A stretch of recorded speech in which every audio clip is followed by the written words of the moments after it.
Welcome to Nostalgia Pilots, a Mobile Fighter G Gundam podcast that's coming from some old broadcast tower. I'm Hugh. I'm Jurd. I'm Jason. And I'm Spence. And we're here to talk about episode 13 of G Gundam, Big Trouble, Domon versus the Big Five. And this was an episode. This was an episode. But was there 5, though? Well, technically, yes. There was the 4 people we've seen before, and then the new thing. The thing that looks like a Kunari Gundam. I have so many questions awesome about the new thing. But we're getting ahead of ourselves here because I need to talk about why all of these Zaku knockoffs were smoking so much before they showed up to this fight. Why did they have so much pink eye in the weird new Robo eyes? Clearly why they got their ass kicked by Master Asia. Well, you know how it is, like, those robots are all stored really close together in the same hangar, and then it just spreads like wildfire. Mm-hmm. Like a summer camp. I did enjoy the opening sequence with no, I don't need a robot. I'll just hand-to-hand fight these giant robots.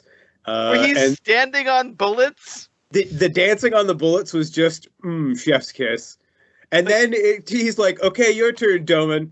And we turn to Domon, and he's like, in a suit, and you're like, oh, you cheap bugger. Yeah, well. Yeah, this is definitely one of those episodes where they're just leaning all in on martial arts or superpowers. Mm-hmm. And it was like, yeah, okay, machismo. And then they go, and they're in this, like, control center where they're like, okay, we're in Neo Tokyo, and there might be survivors because there's a weird piano sound coming from this old broadcast tower. Yeah, I do like that it's like the 3 people at a card table, and it's like the mayor, the guy who's clearly in charge of the actual robot, like, defense force, and Master Asia, just sort of like sitting at this card table in like a repurposed movie theater or something inside a Shinjuku City Hall. It wasn't a movie theater. It was a high school auditorium, and you know it. It was like, it's a touristy building, so I'm sure they did something in there, like presentations. And he's a smaller strike force can go in. I'm like, oh, look, Star Wars. It really, like, we were just missing Admiral Akbar saying it's a trap, but it kind of happened. It's okay. I was saying it's a trap for a long time during this episode. I was yelling it at the TV, at Domon, and we'll get to the part. It's like, clearly this is survivors who want us to help them. Like, that's why they're playing this, like, sinister piano music over a disused broadcast channel. Yeah, that whole thing, though, I'm going to admit, I was like, oh yeah, it's the post-apocalypse, and some teenager with a YouTube channel that's gone out of production is now just Jackson radio station. Like, they're like, this is a huge deal. We all got to get out there. I'm like, this is just some kid with a need for attention. But anyway, not so much. But we do get like the piano playing like superimposed over like this long shot of the ruins of Tokyo that is just like extremely Neon Genesis Evangelion. So, but it was obvious that it was George in that opening silhouette. Oh yeah, like the audience knows it's George. Just for 2 seconds, I did wonder, before I did come to the conclusion it was George, but for 2 seconds I wondered if it was the super chill masked guy who hasn't really done anything thus far. But then I was like, no, we're obviously getting in space. Yeah, we're getting the team together, and that's when I kind of figured it out. Because definitely it's George, like, because George is in his, like, whole military coat with the epaulets and everything. And he has the very distinctive cone head type hairdo. Yes. It was the first post-apocalyptic podcast, all right? He had to get that first episode out there. He had to make it through the first 10. If not, he wouldn't succeed. If you enjoyed this obvious trap, here are some other obvious traps that you can find on audible.com. Yeah, subscribe to our Devil Gundam Patreon, where you can get DG cells too. Buy us a coffee, or repair our apartment building, or the Tokyo Tower. Yes. Oh man. But there is a great highlight to this episode. But before we get to this wonderful moment in this episode, whose idea was it to race to your doom? Oh, wait, that whole thing. It was Master Asia's idea. Okay, but the thing is, I'm still having trouble processing Domon's murder boner. Like, him and Master Asia look at each other when they're like, I think it's going to be 2 people, and you can almost see him being like, oh, and then they're like, I think 2 or 3 people could do this. What do you think, Domon? You in for this? And he's like, oh, I am so in. And they have this look they exchange with each other like, we're going to murder some people. Well, okay, but before that, there was the one politician who's like, well, yeah, there are clearly survivors, but we can't go in and save them. And I'm like, can someone punch that guy in the face? Please? Yeah, Pretty but please? okay, it just keeps getting, yes, I agree with you that they needed to do something, but it just keeps getting more hilarious when it's like, okay, let's just bring 2 guys in, let's not have any sort of measured response.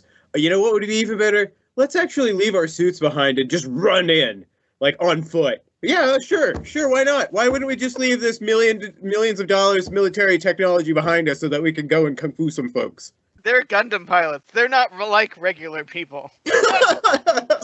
Listen, Domon can stop bullets with his kung fu. And They're Gundam pilots, so they should be piloting a Gundam. Listen, Master Asia obviously doesn't need his robot to defeat these enemies, as we saw before.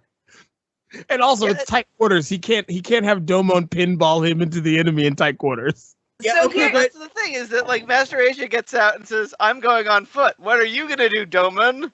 Like he calls him out on it, and Domon's like, "Well, now I've gotta." But then they're like, yeah, let's race over to this tower on foot.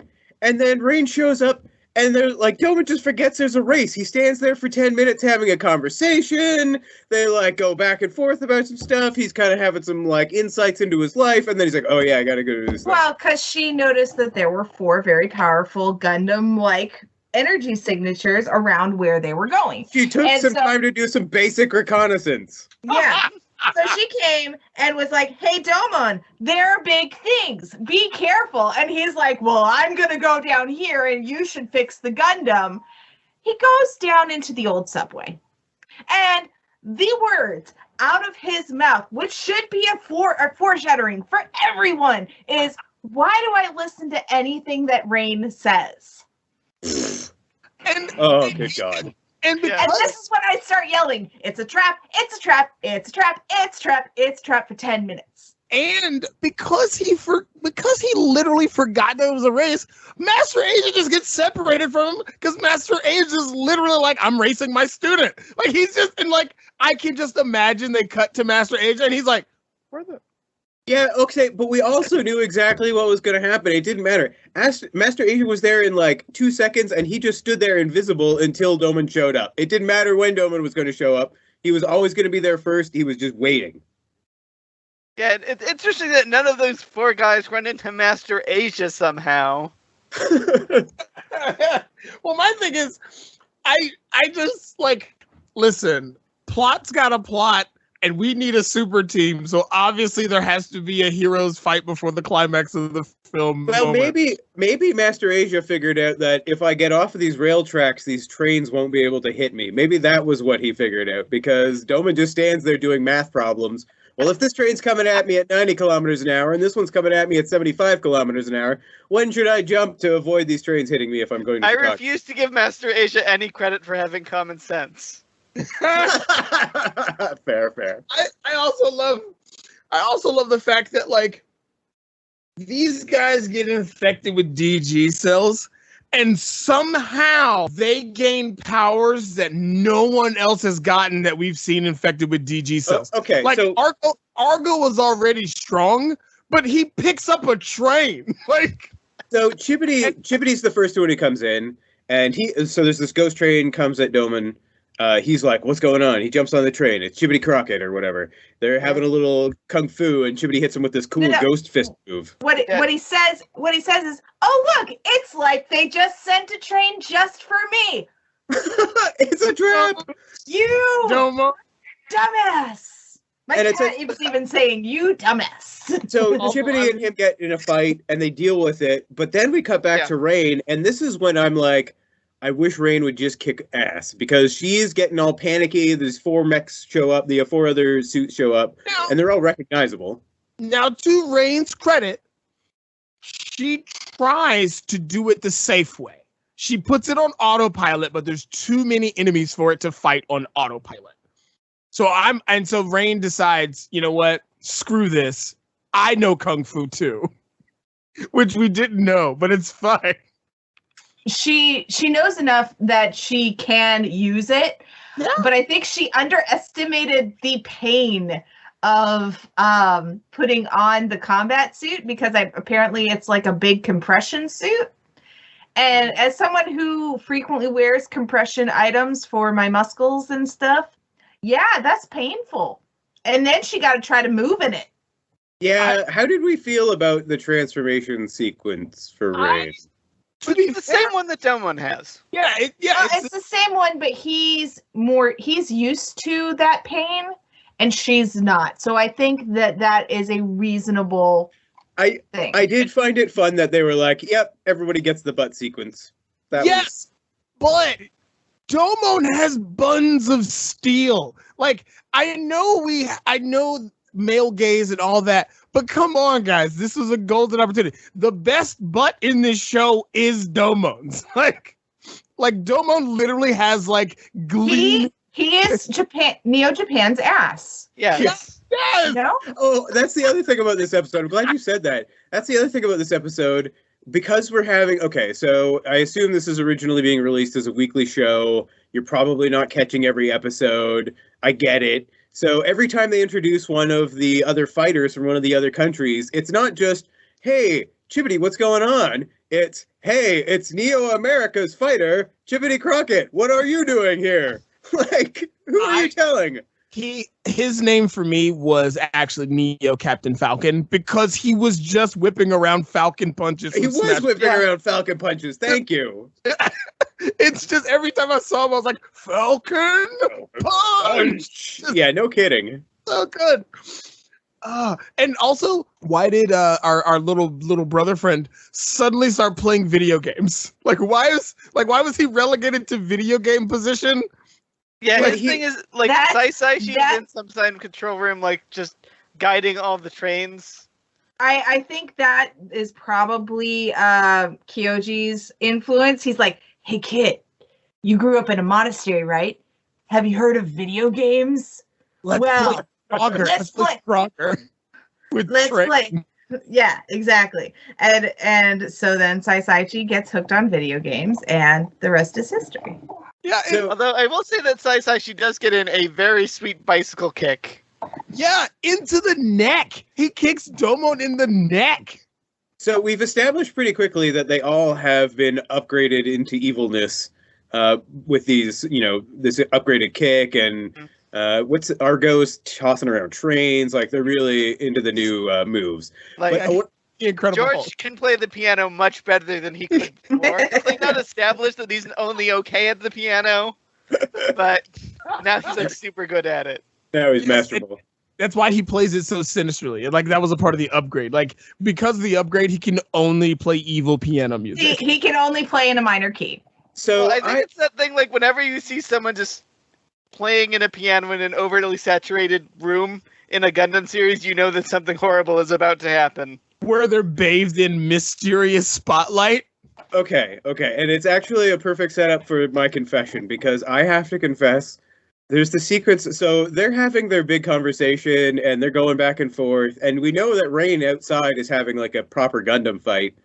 I actually had to pause the episode to contain my laughter when the Gundam falls through the roof, and to my knowledge, kills all of the other guys. Now, I know that's not going to be the case, that they're going to be in the future episodes, but I established in my mind in this episode, they're just dead. That's it. Rain accidentally murdered them.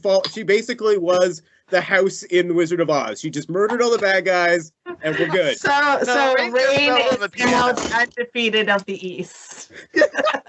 But it was great. That was such a good scene, because they're all confronting Domon, and then Chibodee goes, what's happening? And then she and I'm just like, so this wasn't a part of your plan? I just Like, come on, guys. Like, you knew the enemy was going to attack. Like, couldn't you have fought anywhere else? Like, it was just like Seriously. Pixar level timing of like monologuing and then getting flattened by a falling robot. But anyway, this does lead us into though the intro of not the Devil Gundam or the Devil Gundam or I don't know. It doesn't get named in this episode, but that is the Master Gundam. yes, it's basically an upgraded, to be fair, it's an upgraded version of the Epion that you see from Gundam Wing, right? It's got the same build, same thing. The only thing that it has that the Epion doesn't have is that it has a cloak and wings instead of the whiptail thing. Yeah, it's got its big cloak, it's got wings, it has big like claw hands that can do evil lasers of some kind. It's basically the Gundam version of the bad guy from Big Trouble in Little China. Yeah, well, I wasn't sure because I was like, this doesn't seem like the Devil Gundam, but then he pulls out Darkness Finger, and that seemed like such a exact opposite of Shining Finger that I wasn't sure at first. Oh no. Considering that Master Asia and this dark whatever Gundam, this Kunari Gundam, that's what I'm gonna call it forever and a day, you can't stop me. They were not in the same place at the same time. I'm pretty sure that Master Asia pilots that Gundam. Well, Can't tell me differently. I had a weird feeling about that at the end too. I mean, okay, so they go through the sequence where they sort of finger each other, and then I'm not the and then person We'll get call back that the to finger that. bang. We'll Good get to back know. to that. yeah, and then the it sort of fades away, and then Master Asia appears, and it kind of seems almost implied, but it's all very vague. Like it's like it. I did not understand. It seemed like Master Asia was like. Anyway, I don't think it was supposed to be connected, but it did seem like they were drawing a line between the two. But I would like to back up a little bit because Rain handles business. Like, Yeah, she does. Rain handles business. She wipes out all these Zaku mobile suits and is on her way out. Like, I'm good. I gotta go find Domon, and gets ambushed by the Darkness Finger, which I was like, that's a cop out. Like, she gets a really awesome girl power moment where she's like, don't underestimate a woman, and starts wrecking these suits. And I'm like, why can't we be watching this instead of Domon fighting his friends in a basement where they're being serenaded by George on the most minor of key pianos? So let's be real. What that was Domon walking into a trap, but because he's the quote unquote hero, that was more impressive than Rain kicking butt. Absolutely not. I know they want that, like, because he's, obviously, because he's like, oh, you guys are with Kyoji and I cannot lose to you. But you did. Like, you absolutely did. And if it wasn't for Rain crashing through the ceiling, you would have absolutely got your face beat in. And then she saved you again. Yes. Yes, because she teaches them how to finger. The power of fingering compels you? Yeah, I'm so glad no one's home right now. So the two of them hold hands to make a fist, and then that beats the finger because it's stronger. Yeah, basically the end of this turns into Pacific Rim, which I thought was kind of fun. Like, I do not understand at all how the actual piloting operations of these Gundams are supposed to work anymore, but they did kind of do that tandem pilot situation. Well, I will say that is this the first time we get tandem piloting from them, or is this Yes. Okay. This is the first time. Like, she's in the cockpit in the Neo Canada episode, but she's not really helping. This one, they go through almost like a dance sequence or something. Yes. Yeah. Like, And- she adds her energy to his, and that makes their attack. She's like, I'm not leaving you. Which is a conceit I'll They're buy, and I partners. was actually more into them as a couple in this episode than I have been in any previous one. But it has partly to do with the fact that Domon's got a little more depth now that he's, like, randomly happy about his murder dad. But guys, let's be honest. Domon wasn't the one that taught her how to fight. It was the guy who died, who was infected with the DG cells, the wrestler. Like, he taught her some moves in college. Spoiler alert. Wink, wink. So Domon should be So upset. Neo Turkey's He fighter. sat down I want to see sad Domon next episode. Like when the gravity hits, it's like he's like, I didn't teach you how to fight. And she's like, oh yeah, my ex-boyfriend showed me some moves in college. Like, and Domon just gets sad for another episode and it rains. Like that's what I want next episode. I want Domon to realize that she had a better life before him. And her parents or her father messed her up. Yeah, like I just like because again, like with the introduction of her using the Gundam, like she has karate or kung fu skills. She also teaches them how to finger bang each other. Like it's fine. Like well, like her dad made it, so she knows how it works. I don't know how it works, but she does. Like key energy, is it circuitry? I don't know. It's like the South Park episode where Chef is trying to tell Stan to find the clitoris. Like, and now this has turned into a sex education podcast. We are sorry. Listen, to be fair, we're gonna earn that E rating. Listen, to be fair, Domon is hapless without her, so it follows, right? Like it tracks, right? Like. Because only time he shows any sort of concern for Rain, the only time was when he almost lost her to her ex-boyfriend. Like, I mean, he was telling her to stay with the Gundam because the Gundam would like protect her today. Like, he was looking out for her a little bit. And he was a little more sensible by the end of the episode when he was like, you gotta go. I'm just gonna, it's me versus this guy and I'm gonna die, but it doesn't matter. You can get out of here. And she's like, no, I'm gonna stay. We can do this. And he wasn't old Domon where he's like, no, you gotta go. Like, just go, dumb girl. He actually, Also, doesn't he tells her to take the Cortlander, but isn't the Cortlander the midsection of the robot? Yes! Yeah, but I mean, at the same time, he's given up. He's sacrificing himself. He knows he's not going to win, so... He almost got Spence's version of G Gundam, where Domon dies and Rain takes over to defeat the Devil Gundam. And ironically, it's only Rain we have to blame. Yeah. So Master Asia shows up, and it's all very vague, and then end of episode. He's like, if what you're saying is true... We have a new enemy.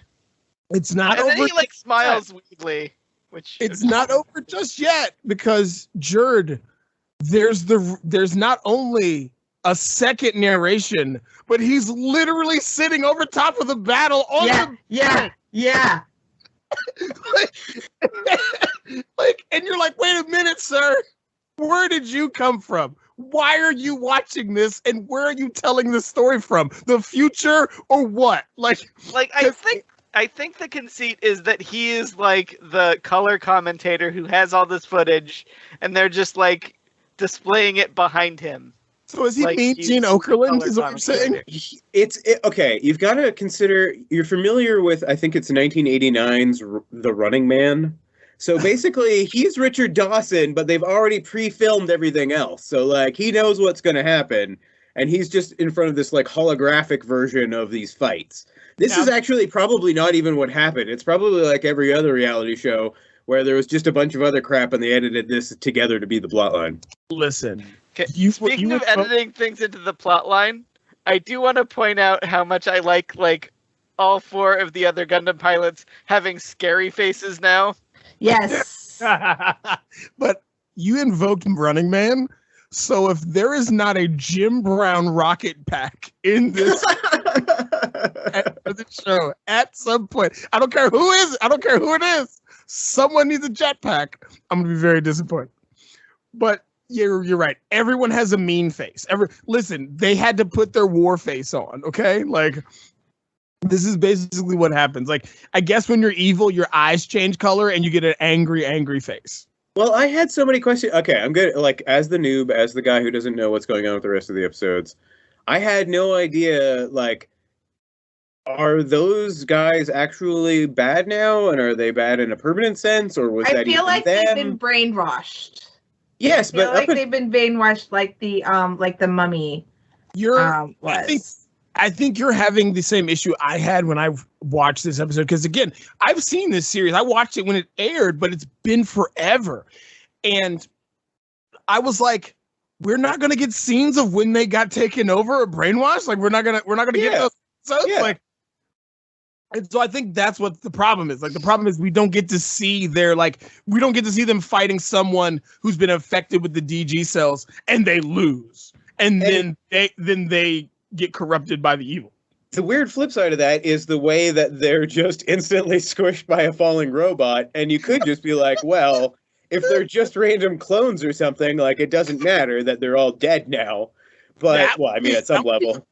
That would be a cool twist to have them have Domon use some of his kung fu before they get into the Gundams to crack their faces and they're actually DG cell robots. Yeah, something to that effect. But I mean, in the end, I assume they're just, everything's fine and whatever. But yeah. They're fembots created by Saisashi. Decepticons. No, I like Saisachi fembots. Yep. Listen. Also, did we know that the helmet on Shining Finger had turrets on it until today? Yes. So because I don't recall seeing that until Rain started using them. So every Gundam, if it's an actual Gundam with that face, whether it's Death Scythe, Heavy Arms, or whatever, they all have Vulcan cannons on the helmet, and that's what they're called. They're called Vulcan cannons. But we haven't seen it in this series.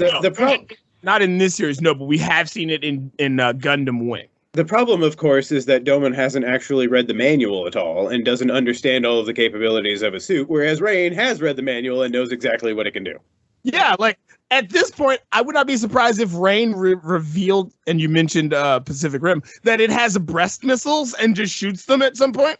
Because, again, why I love the first Pacific Rim is because it throws in old mech show cliches like the rocket punch and the breast missile, which is where it opens the chest and shoots out the 8 missiles.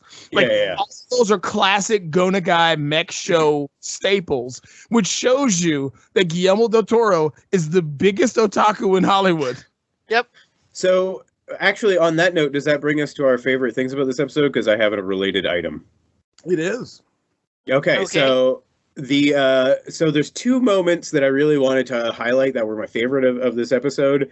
One we've kind of already touched on, but they're both laser sword related, I should specifically say. So one of them is Rain kind of she's in combat and she's kind of figuring out her capabilities, and then this one guy kind of jumps her and she almost in an ambush move, and she manages to pull out her laser sword and stab him. Great. The other thing that I thought was really neat was there's a scene earlier on where Master Asia and Domon are having way too much fun murdering people, and Domon stabs a guy through a building with the laser sword. Yes, that was one of my favorite parts too. They're basically zombies, so it's okay to kill all these people. Yeah, well, exactly, right? It's like the Foot Clan. It's fine. They're robots. Yeah, I mean, so for me, though, my favorite part has to be the reveal of George being the one playing the piano, even though we already knew it was George.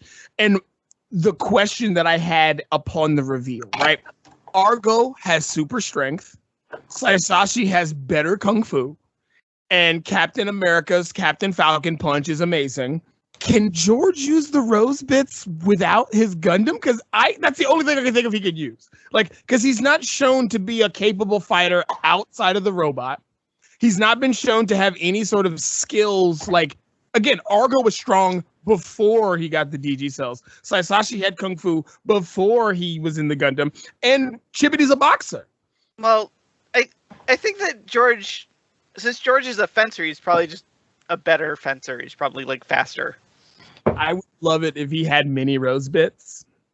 He just was tuxedo mask throwing roses at people. Yes. If he threw a rose to stab Domon, this show would be amazing. My work is done here, but you didn't do anything. You literally slam the keys on the piano. My work here is done. Yeah, he throws a rose that hits Domon in the thigh, and he's like, "Ha ha! I'm out." My favorite part, but I mean, it's gonna be stereotypical of me, but Rain freaking kicking ass in the Shining Finger. Dude, it's the best part of the show, and it should have been focused on. We should have seen more of that fight. Like, yeah, for me, I do like the introduction of the new boss robot that we don't get much of. We have a ludicrous sequence of it landing and folding its wings and unfolding its wings into a cape and then turning around. and It goes on for a really long time. But mind you, that is probably the best animation in the show when it does its transformation and turns around. That's the best animation in this episode so far. Although I don't understand what the lightning is. Maybe it's uber powerful. It's just so strong. It has lightning on it now. Maybe it ran through a couple of power lines when it landed. What is it? Nick Nolte in the Hulk movie? Is it going to chomp down on the power line to get power? Well, it's a metal robot. It probably conducts electricity. I have to say, though, I did feel a little bad for the Bolt Gundam because I feel like it got ripped off in its look, given how boxy that cloak coming around looks. That looks really boss, and it kind of looks like a heavy overcoat. And I feel like the Bolt Gundam got shortchanged on its look. Yeah, same thing with the Master Asia's, was it the Emperor Gundam? The Kowloon Gundam. Yeah, his is very boxy too. I feel like they bit on Argo's style. Argo's, I think Argo has a copyright issue. I think he could, he could. Oh, yeah, especially because Master Asia's Gundam has the big laser cloth that it swings around. Oh yeah, that's right. Yeah, Argo might have a copyright infringement case. Argo should the Russian government should just sue Neo Hong Kong and be like, "This is our robot now." That's how the show ends. With a protracted court battle. Yes. Ace Attorney shows up. Oh God, no! We all know Relena would show up as a lawyer somehow. But oh no! No, it would be Dorothy. That would be. Oh no! It's Lady Un. She would definitely be hired by Neo Russia to sue Neo Hong Kong because she's like, I'm gonna throw your lawyers out of this plane and shoot them in the face. No, yeah, there is no way that Natasha or Natalia or whoever who Argo's lady sexy prison warden does not have Lady Un on speed dial. Absolutely. Yeah, no, they're definitely low key dating. They met at the same eye doctor. They got the same glasses. Anyway, I think we've got a little far afield here. That crossover would be amazing. I feel like this is one of the shorter episodes that we've done. Yeah. Yeah, we've been pretty efficient. And plus we've run into these episodes should have ended with a to be continued, right? Yes. This episode definitely should have probably ended with a to be continued because it feels like a to be continued.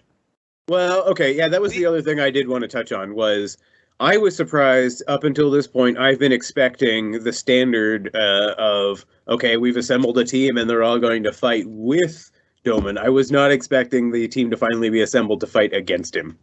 Well, it's like a Pixar movie or a rom-com. There has to be a fight before they can get together. I have a theory. On how this all happens. So Domon fights them, and he's asked pretty much every single fighter that he's seen, have you seen this man? So they're all like, oh, well, Domon's a pretty cool fighter. You know what? Let's all try to find this guy, this Kyoji guy. And they find Kyoji because Kyoji was watching. And so because Kyoji was watching from the sidelines, he's just like, oh, yes, that's my brother. Let me tell you about my brother. And then slowly indoctrinating them. Can I talk about our Lord and Savior, the Devil Gundam? Exactly.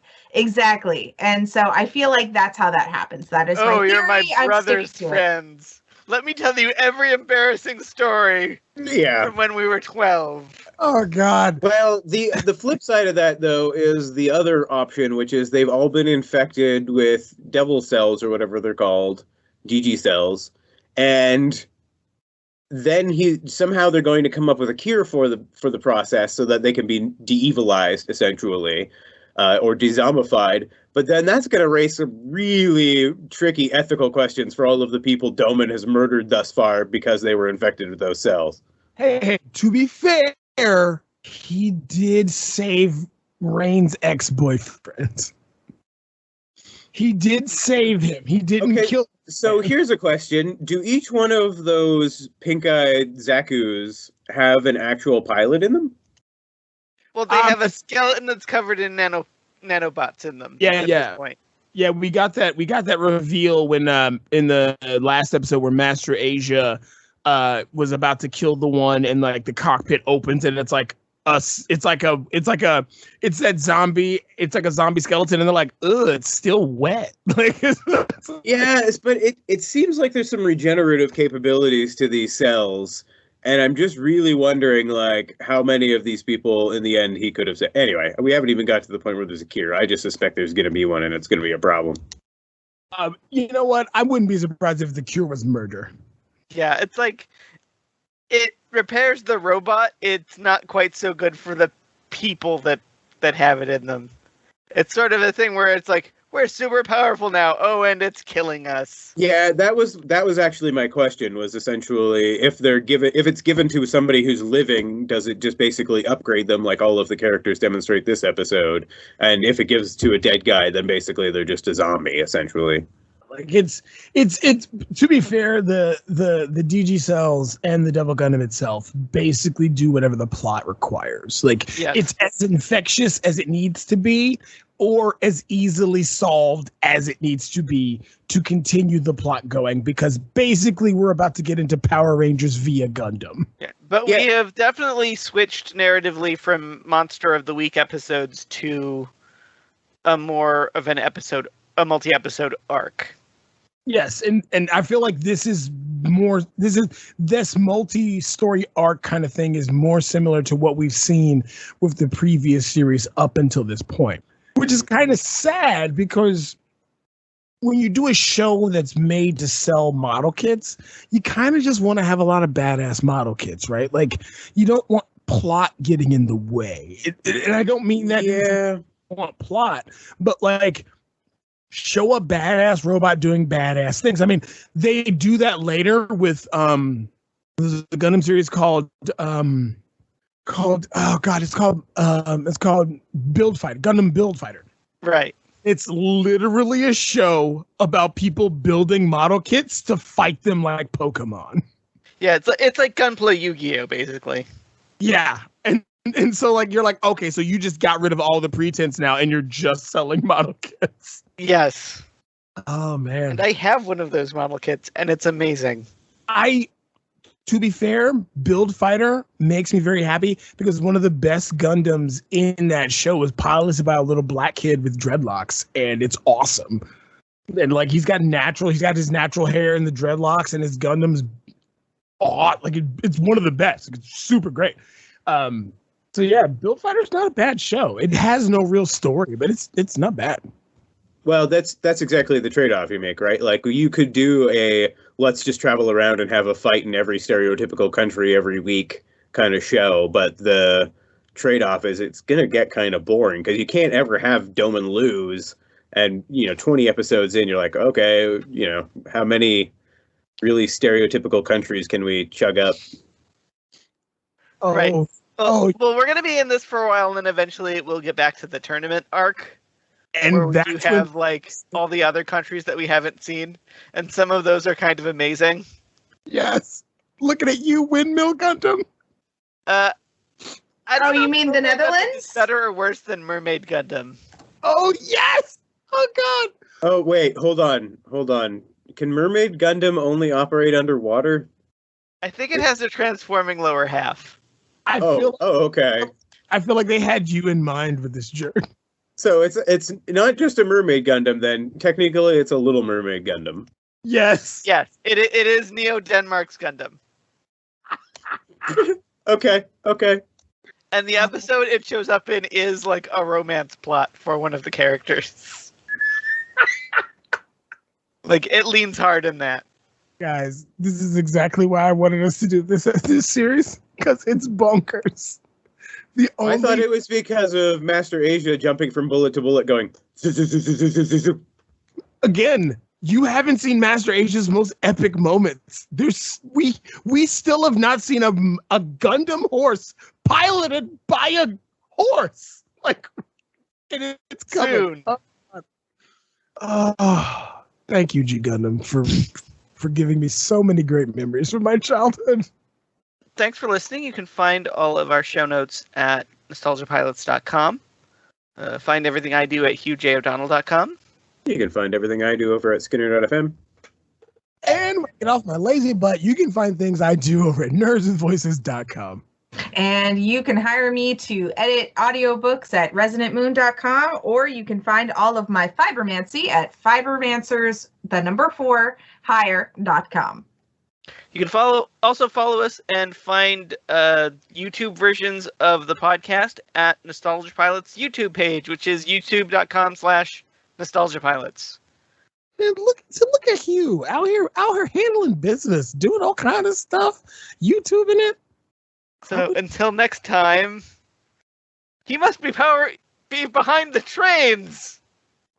Falcon Punch!